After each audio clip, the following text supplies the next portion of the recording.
द्वारिका के लोगों ने घोषणा सुनी।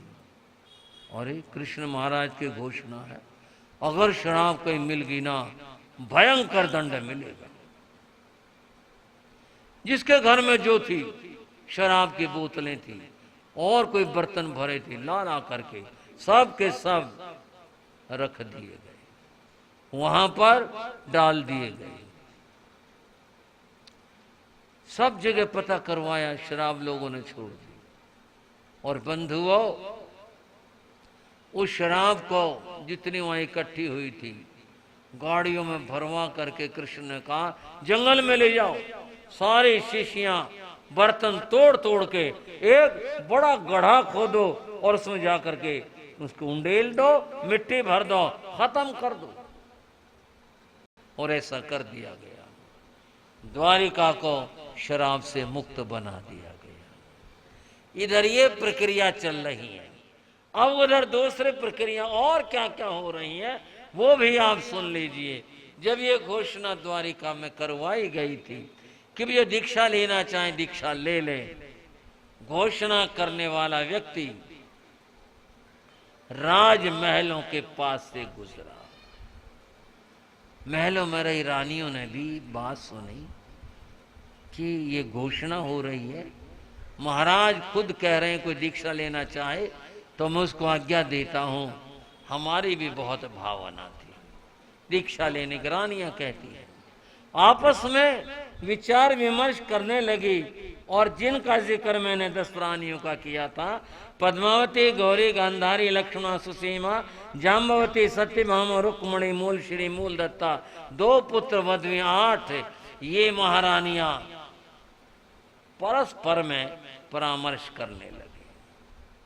क्यों न हम दीक्षा ले लें, क्यों न हम आत्म कल्याण कर लें, क्यों संसार में फंसे, क्यों में यहां पर रहें, ऐसा वो विचार करती है। इसके लिए चलो हम महाराज के पास चलती हैं और आज्ञा लेती हैं। ये 10 के 10 बंधुओं मिल करके श्री कृष्ण के पास में आए। श्री कृष्ण बैठे हुए थे अपने सिंहासन के ऊपर। रानियों को देखा, क्या बात है, आज मिलकर के आए हो, कोई बात है? बोले हाँ जी कोई बात है। क्या बात है? हमारी कुछ मांग है। ये मांग तो बड़ा चक्कर है, मांग की बड़ी बात है। बोले हमारी कुछ मांग है। अच्छा, तो तुम्हारी जो बातें हमेशा पूरी होती रही हैं? बोले होती रही हैं, लेकिन आज एक और बात लेकर आई हैं और आप उसे पूरा करो। क्यों नहीं पूरा करेंगे? बोलो क्या बात है, क्या चाहिए? बोले नहीं, पहले हमारी बात सुन लो, हमारी कुछ मांग है। मैं पूछ तो रहा हूं, बोलो क्या मांग है? आपने पूरी करनी है तो बात बताओगे तभी तो पूरी करूंगा।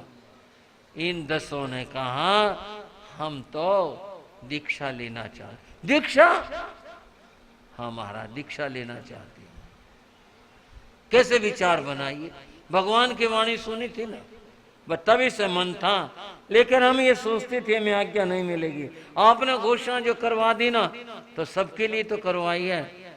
तो हमने भी मौका देखा अपनी भावना को पूरा करने का, अतः हमने ऐसा निश्चय कर लिया हम दीक्षा लेंगे। ये तो ठीक है, पर ये भी सोचा कितना मुश्किल काम है। सोचा है, तुम्हें नहीं मालूम है संयम कितना मुश्किल होता है। केशों का लुंचन करना, गर्मी और सर्दी को सहन करना, मर्यादा में रहना, मर्यादा के अनुसार खाना पीना, इस तरह से उन्होंने संयम जीवन की कठिनाइयां गिनाई और कहा ये 22 परीक्षा सहन करना आसान काम है।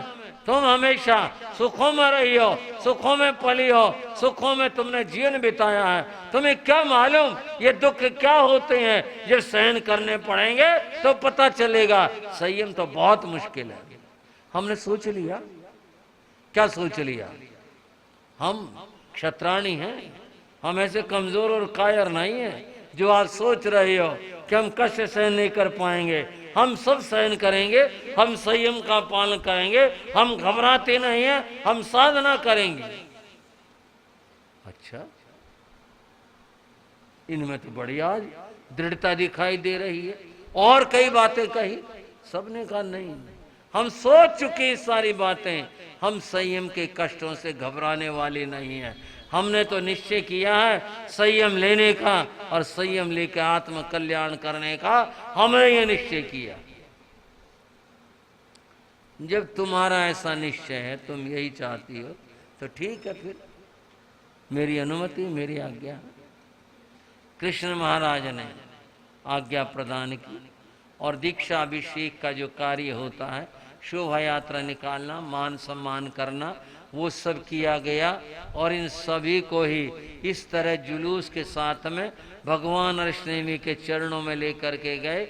वहाँ स्वयं श्री कृष्ण ने कहा, भगवान ये 8 मेरी अग्र महिषियाँ हैं, 2 पुत्र वध में हैं, ये संयम लेना चाहती हैं, ये संसार के इन दुखों से उद्विग्न हुई हैं, आत्म कल्याण चाहती हैं, जन्म और मरण से भयभीत हैं। आप इनका उद्धार करें, इन्हें दीक्षा प्रदान करें, और मैं आज्ञा देता हूँ। और बंधुओं, तब उन रानियों ने दीक्षा ग्रहण की। जो भी विधि विधान है वो सब उसके अनुसार। और फिर दीक्षा के लिए भगवान ने स्वयं पाठ पढ़ाया, स्वयं से उनको प्रव्रजित किया, प्रतिज्ञाएं दिलाई। और फिर यक्षिणी नाम की आर्या, भगवान के शासन में साधी प्रमुखा चंदनवाला थे, और भगवान अरिष्णेमी के शासन में कौन थे? यक्षिणी आर्या। उनके शिष्याएं घोषित किया गया, और ये सब दीक्षा ले ली थी। बंधुओं, दीक्षा लेने के बाद, इनकी साधना के बाद हम थोड़ी कल करना चाहेंगे, उसके लिए बचा के रखेंगे। अभी बात कर रहे हैं यहाँ द्वारिका के प्रसंगों की। श्री कृष्ण ने द्वारिका को शराब से मुक्त कर दिया। कितना अच्छा हो अगर ये भारत देश शराब से मुक्त हो जाए, समाज शराब से मुक्त हो जाए, कितना अच्छा हो। लेकिन आज तो शराब बढ़ती जाती है, इसके उत्पादन बढ़ते जाते हैं, दुनिया बुराई की ओर जा रही है, और ये बुराई दुनिया के लिए विनाश का कारण है। बंद हो, ये सारे प्रबंध हो गए, कुछ निश्चिंतता सी मन में आई। अब शराब भी खत्म हो गई। अगर कारण होगा तो कार्य बनेगा। शराब रही नहीं, अब नशा होगा नहीं। द्वारिका वाले क्यों ऋषि को सताएंगे, क्यों घटना घटेगी? निश्चिंतता हो गई।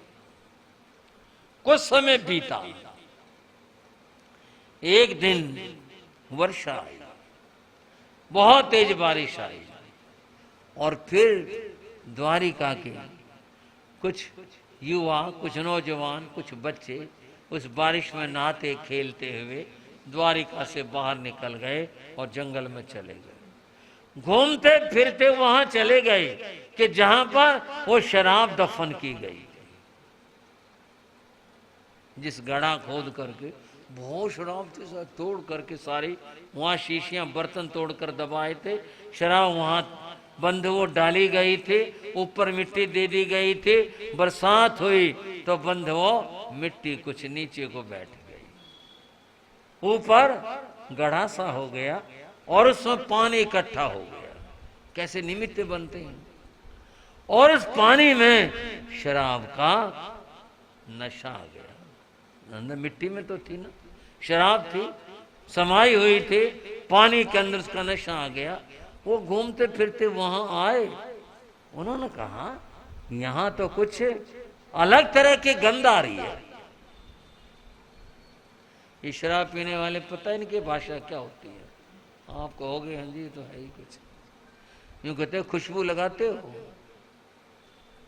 शराब पीने को खुशबू लगाना कहते हैं शराब भी। और इतनी बुरी बदबू आती है, कोई शराब पी के वहां बैठ जाए ना, यहां तक बदबू आएगी, इतनी भयंकर बदबू आती है। और लोगों ने क्या नाम रखा? खुशबू नाम रख रखा। देखो अपने आप को क्या राजी कर रहे हैं, क्या अपने आप को खुश कर रहे हैं। कितनी बुरी दुर्गंध आती है इससे।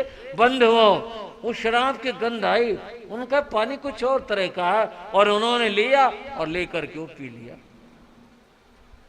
शराब का नशा चढ़ गया। शराब थी वहां, शराब का नशा चढ़ा तो अब झूमने लगे, शरारतें करने लगे, इधर उधर घूमते फिरते फिर रहे थे। बंधुओं, वहीं पर एक गुफा के किनारे के ऊपर द्वैपायन ऋषि जिनका नाम भगवान ने लिया था, वो बैठे हुए वहां तपस्या कर रहे थे। एक ने कहा, अरे वो देखो, वो कौन है? होगा कोई साधु। अरे देखो तो से कौन है वो? बोले भाई ये तो द्वैपायन ऋषि है।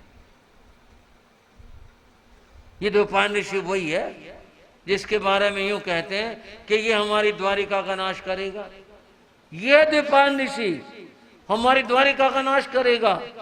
ये क्या नाश करेगा? लाओ हम पहले इसी का नाश कर देते हैं। शराब के नशे में बुद्धि तो रहती नहीं। अतः बुद्धि विहीन बने हुए उन युवकों ने बंधुओं पत्थर उठा लिए और पत्थर उठा करके ऋषि को मारने शुरू कर।